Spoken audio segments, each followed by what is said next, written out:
blow this up.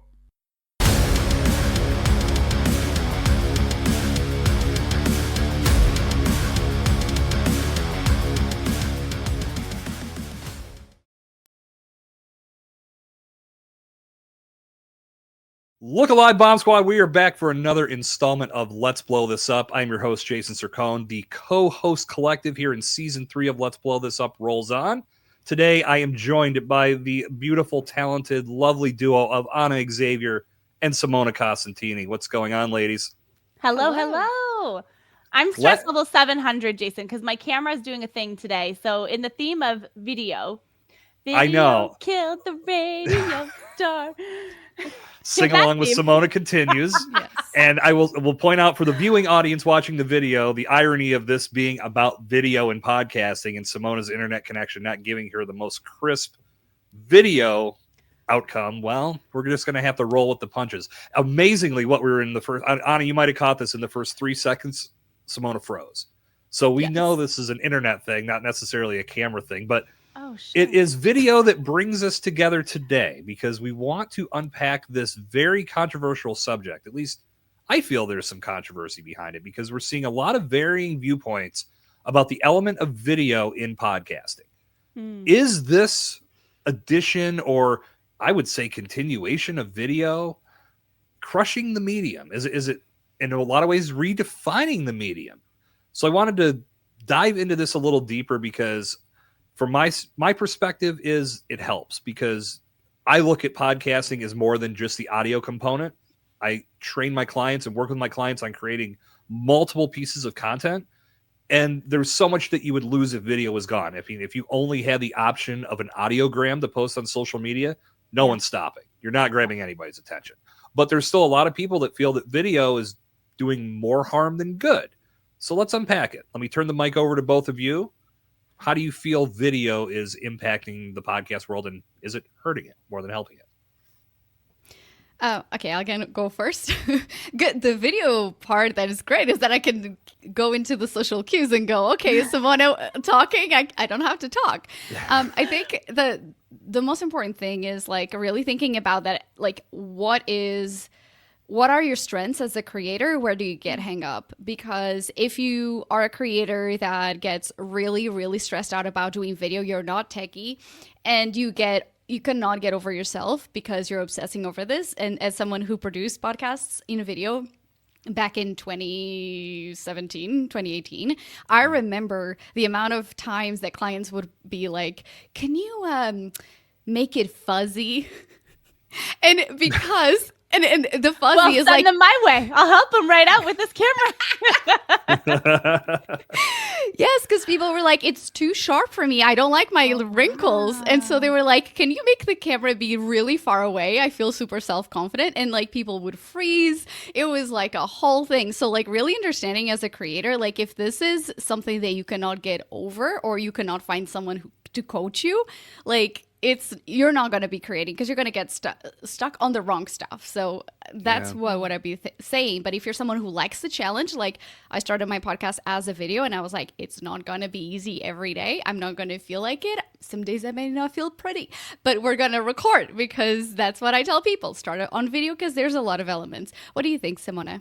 You just reminded me of that quote in the Notebook of when Noah comes back to Allie and he's like, this is going to be really, really hard. And I'm like, it's just the way that you said it. You're like, it's not going to be easy. And then instantly I'm like, it's not going to be easy. It's going to be really hard, but it's going to be worth it.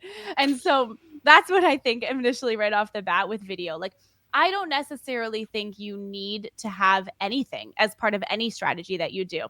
I think that each person should be doing what is individually the best possible thing for them. Do I think that you're missing an opportunity by not including video? Absolutely. And do I also think that sometimes we get hung up on a whole bunch of different things that, like you said, don't really matter? I think we do. I mean, we're recording an episode today about video. My camera is deciding to like not work properly. You know what I mean? And also still, it's better to see us all together than to not have the video component. You can't see the same interaction, the same banter, the same back and forth, the same laughing, social cues, what you were talking about, Anna, before. You don't see all of that in audio. And there's like a relationship building piece to being able to see beyond the mic. And so I think that there's a place for both. I think both are very important, but I also think both of them have totally different goals and totally different purposes, honestly. And I look at where video has gone in regards to discoverability, and I hear this a lot about YouTube being one of the hotbeds for podcast discoverability. And is it a question of whether a person's discovering a podcast there and saying, okay, I'm going to watch it here? Or is it, I'm going to go listen to this? This at least planted a seed, so now I know when I'm in podcast listening mode, if I'm in the car or or at the gym, wherever I consume podcasts, I know this is a show I want to add to my rotation. That's something I don't have an answer to. I just wonder, when I see statistics that are saying it's something, last one I saw was like 63% of new podcasts are discovered through YouTube. Well, okay, right there is a check mark for why you would want to have a video element, because I feel the video is going to do more to capture. But before I turn it over, I will say there are also podcasts that I see that have one still image and it's just the audio. And that could be a video or it could be through the RSS, because people can listen to a podcast on YouTube Music. I love this topic because it's so multifaceted and there's so many different ways to look at it. But please, I'll turn it back over to you guys to continue. Go ahead, Anna. Yeah, I was going to pull in the data. I don't remember the data specifically, but actually there is data showing, there was a report by Edison Research that did say that there was a percentage of people that when they found a new podcast on YouTube, they actually moved into audio platforms and progressed into following the person. And even if it was on both platforms, maybe it was for the portability of, just data, being practical, right? Like we all have limited data.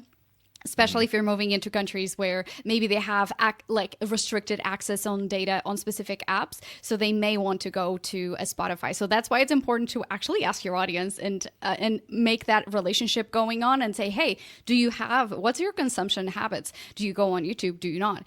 But I think that, just like Simona was saying, you can go a gazillion different ways, but it's like, what is sustainable for you? Because there's audiences on YouTube. There's 2 billion users, 2 billion, right? When you search anything on Google, because Google owns YouTube, they will serve the video first. So you're likely to get a more projected, perceived value, because they're like, oh, a video is more interesting. Let me click on that.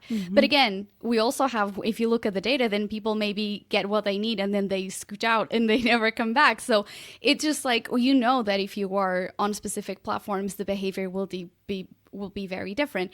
But even static images, maybe I always think of my brother-in-law. He will have YouTube on the background running. He's not even watching, that he's listening. And he just prefers that. So, that's something to think about. I think that's one of the many things you can think about, as a creator, think about your habits. How do you behave? And just every action that you take, or make it thinking what would you do? And what would your audience do? One really important thing to also consider is the three of us typically work with entrepreneurs, business owners, corporations, that kind of stuff, right? So we're very in the businessy side of things of podcasting. Where my mind also goes with the YouTube side, the video side, and all of that. What about our narrative style podcasts? What about our storytelling podcasts? What about our podcasts that are fiction based or crime podcasts, right? There's different ways that you can incorporate video into doing that. So let's say you're a crime podcaster, or you fall into that niche, and then people want to see your interaction, you and your co-host, or so on.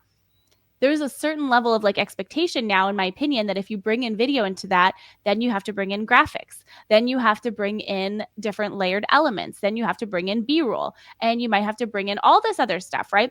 So if we take a traditional storytelling type of podcast, or a fiction podcast, or a narrative podcast, the graphics that match that are going to need to be something that is more cinematic in style, right? You're going to have now at this point a storyboard for video. You need to create the whole scene. And now you're tapping into cinematography and a whole different category and different ballpark.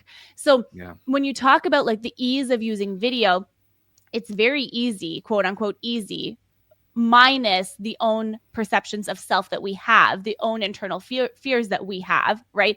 It's very easy to step into video in a podcast like we're doing today. It's easy for me on Happiness Happens, or as it relates to podcasting, to do a video episode because it's just me on camera. Mm-hmm. But we also have to consider that video and the world of video could possibly tap into like cinematography, could possibly tap into so many different skills that you would need to bring that to life through video in a way that's going to resonate with people. And now you've completely changed in the medium. It's not just a podcast anymore. Now you're doing a short film, which is a totally different category. Thoughts? I think what you've just struck on is one of the thoughts I've had about this, because it seems that the majority of the people that are resisting video as being part of this are the ones that are doing the editing. Mm-hmm. And it's not a slight on anyone. It's just that it's such a new skill set over and above what we've mastered as far as being an audio editor or an audio engineer. Like you said, yes, with video, there are multiple layers in regards to B-roll and transitions and cuts and making it look aesthetically pleasing for the consumer, that it does require a whole new skill set over and above what you've done in audio. And that's where I think a lot of the confusion, or a lot of just the overall wondering of where this is going, or could we keep this away, comes from, how do I price this? How do I learn this? Do I need to outsource this element of my business because clients are going to want this? Now, what I try to do is set realistic expectations on my end of what I can produce. Like if someone is coming to me and saying, I want the audio, but then I want you to take the video version of this and turn this into a cinema-worthy piece of content, I'm going to tell them that's outside of my wheelhouse. 1,000%. I can show you what I can do, and I'll give you a couple of examples. And if that's what you have in your mind, maybe you're explaining it with a little bit too much grandeur.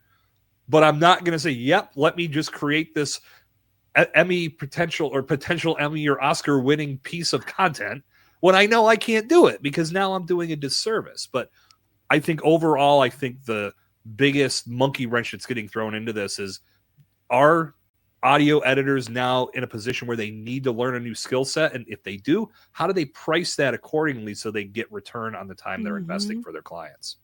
I mean, I know in my agency, we literally roll it into the same cost. We charge the same amount for audio and for video, because very rarely, I don't have actually any clients that produce audio only shows. Everyone has a video element and component. And if we're not uploading, because some of them we don't upload to YouTube, and if we're not uploading them to YouTube, then we're at least taking the video and using them for clips, right? So we're editing them both together. But then that kind of begs the question, on the video side, you're going to have a different type of edit than on the audio side. And for bigger podcasts, like your Joe Rogans, your Diary of a CEO, your Jay Shetty's, Lewis Howes, Lori Harder, like whatever those shows are, you are likely sitting in person. You likely are on a set. You likely have a switch deck. You can switch between camera to camera to make your edits seem more seamless. But what do you do when you're recording a remote podcast and someone has said 15 times in a row? And it's like, and then you edit it and it's glitchy. But on the audio side, it doesn't sound good. And on the video side, it doesn't look great. So which one are you going to lessen the quality for? You're probably going to lessen the quality on the video side, because the audio still matters kind of the most if you're doing a podcast. But if you're doing a show, you're going to prioritize the video and then rip the audio out and put that on your feed. So I think it depends on what we were talking about a little bit earlier, is the goal. What is the overall goal? If the goal is to have a YouTube show, a TV set, and a channel, you're going to edit for video first. If you're like, video is secondary and that's cool, you're probably going to go audio first, and then with the video as a supporting act. Anna, thoughts? Yeah, I'm like, yep. I think that it's also interesting from the standpoint, not even from the companies that are producing the content, but as, all of the elements. I did an episode about like 15 considerations before you start your YouTube channel for your podcast, because my God, not only like starting a podcast as the host, like thinking about the journey that you go personally, like confidently. If you are in your pajamas, you can record an audio podcast if you don't feel like it, right? Yeah. But when you're doing a video, you have to put yourself together, and sometimes the light is not great. And there's all of these elements can be disruptors of continuity, and then the budget, right? Like you were talking about, you built in the same element, but like I know a lot of people who want a really, really polished edit, and that's a minimum of $500 per episode. Minimum, right? So if this is for your business, you better maximize your ROI, because otherwise it's going to be a big cost. And even Jay Klaus was talking about how he invested over $100,000 on his YouTube channel before he started seeing any return on investment. And his podcast, Creator Science, is even like, it's of course like a way to generate leads into his business, but at the same time, like it took him like about a year to see that return. So not everyone can invest that kind of money to get a YouTube editor, right? But again, looking into the assets, I see a lot of people having a YouTube channel. I don't see a lot of people creating really good social media snippets. And that's the problem. Like, people don't think context, right? So they think, oh, any clip will do. And I'm sure you do that for both your clients when you're selecting the clip. Like, this is a moment that would work well on social media. Now, a lot of people take so much time thinking about what clip makes sense, and they look good, or the guests look good, and the guest is not drinking water, or whatever it is. That creates a lot of like elements. So are you better off just grabbing your phone and doing a video direct to camera where you're talking directly to your audience, and that's still a video element? Or is this like a behind the scenes camera that you have and you just run that if you can't do the in-person stuff? There's so many different strategies. So it's just really thinking about like that video has that emotional component if you can't afford a slick 3-camera setup. But actually, Simona, to your point, like actually today you can go into a studio and rent a video studio for like $200 and knock those off for like, you know, like 4 episodes in 2 hours if you're really effective. But this is the other piece though to that too, though, is if you go and do that with a studio, like that's great. And also we produce a lot of content that comes from different studios all around North America.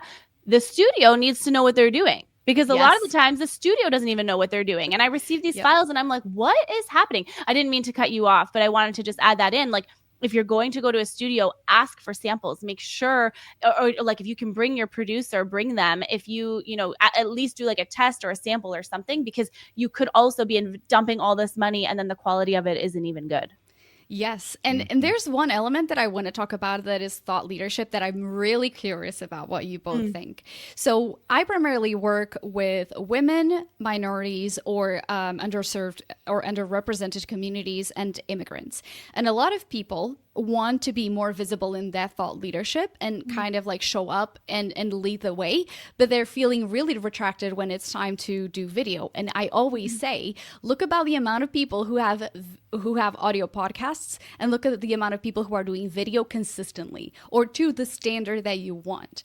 To do video is to also stand out in your industry, and especially if you're a minority, you will, like, people will see you. They'll not only hear you, they'll see you. So that has that emotional like charge of like, wow, I'm seeing myself represented in someone's YouTube channel. Like, that's so freaking powerful. So I'm curious about y'all's thoughts. I believe video is that's why it's king. I not to say that it's ranking higher than podcasting. I look at both of them equally because of that very point. Everybody has their way of consuming content in the moment they're in. Because if I'm in the car, I'm not going to be consuming video or reading blogs. I'm going to be listening to a podcast. But I'm at home, I have the option to listen to a podcast, read a blog, or watch a video on YouTube. And I'm going to get that same content in one way, shape, or form, but you're essentially creating the choose your adventure type of thing for your consumer. Depending on how they want to consume your content, you're giving them the option. And so I've talked to people that don't listen to podcasts, and that's completely fine. They don't get anything from that medium, but that doesn't mean that the content within this podcast can't impact them, and I can present it to them through video clips or the whole video or a blog post generated from the transcript of this episode. That's why I feel having all of this at your disposal that impacts your visibility, that thought leadership elevates because you're giving that type of thought and authority on a multiple layered spectrum. If you cut any of that out, you only cost yourself opportunity. And that's where I think also, to speak to this and the earlier point, setting expectations with these videos. Perfect example. My dad sent me a text. He was watching a podcast on the Golf Channel and said, "What the hell is happening right now? Why am I watching a podcast?" And I said, "Well, is it designed for audio as well? Or are they just repurposing?" And then I went and looked, and yeah, it was both. I said, "Look, these guys have 24 hours a day of airtime to fill. Mm-hmm. They're going to repurpose as much as they can just to save money." But on our end of things, it's almost the same thing. Why would we go to the trouble of producing video and then producing audio and then writing blog posts and then writing emails or outsourcing all that to a different specialist? You can do it all in one shot and then repurpose. That, to me, answers all the questions and checks all the boxes. And that's why I feel video will never crush the medium, because the medium in and of itself has evolved into something bigger than what it was when it first came out. That's a really good point. And also, it really has to do with what is your overall strategy. And I'm going to talk from a business sense for a second. What is your overall strategy with your business, right? Mm-hmm. What is your marketing plan for your business? Are you creating a video podcast that you put onto YouTube, like you're saying, rip the audio off, put it onto the audio side, take your content, create a newsletter out of it, use it as a blog, repurpose it, and post it on social media for content? That is a full strategy. Right? Then are you taking some of your clips, putting them on Pinterest? Are you taking some of the thought leadership parts, putting it on LinkedIn and Threads? Now you have one piece. Good marketing comes from one solid piece of content first that gets disseminated onto all of the platforms.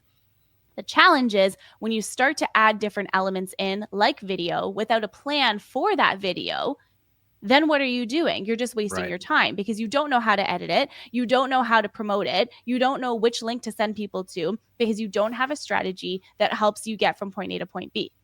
And I'm always of the mindset of just what you were saying, earlier, Anna, about working, with unrepresented voices and people who want to get seen and who need to get seen, who need to get their message out there. I work with a woman in particular, and she's very French. Like, I live in Canada. It's French up here, and she's very French. And when we first started her podcast, she came to me and she was like, "I can barely even think about doing audio because my accent is so thick and people aren't going to understand me." And it took me so long to help her understand that people understand what she's saying, and what she has to share is very important. And so we've been working together since 2021.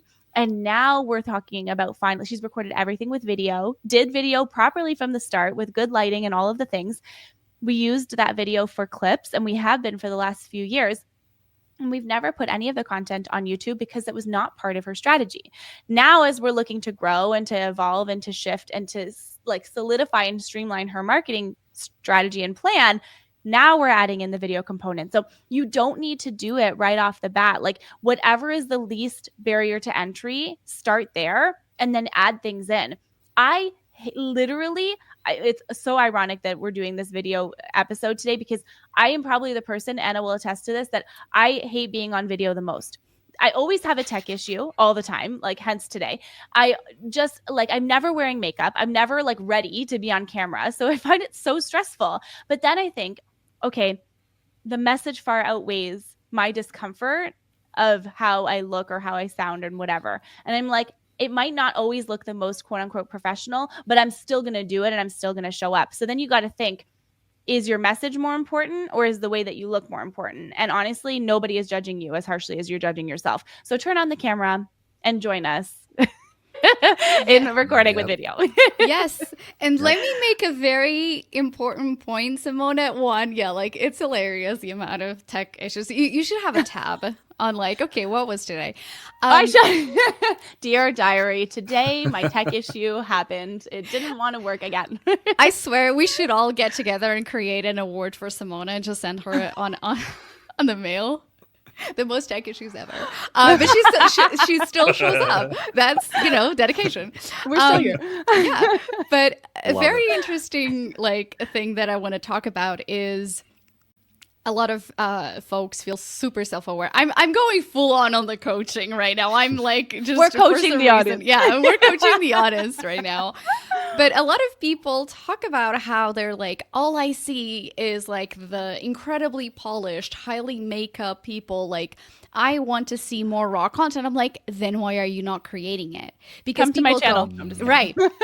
People go, there's so many folks with like, it feels unattainable to look at what they are doing. And I'm like, you cannot say that there's a lot of noise and you are kind of like, not creating anything, which means like kind of like you're whispering, your voice is not being heard. But by creating something that does not match that level yet, but still is on the way to getting there, you're increasing the volume on your message, on the conversation, right? So like, but I'm not wearing any makeup today because I always talk about the same thing. Like, you don't need to wear makeup to show up and be standing as a professional. So if I believe that, I'm creating content that's going to go into the world without makeup to counterbalance that conversation, because only people who are high achievers or have high standards are posting. And if everybody else is either that or nothing, you're continuing to be part of that loud noise that you see. You're not doing anything to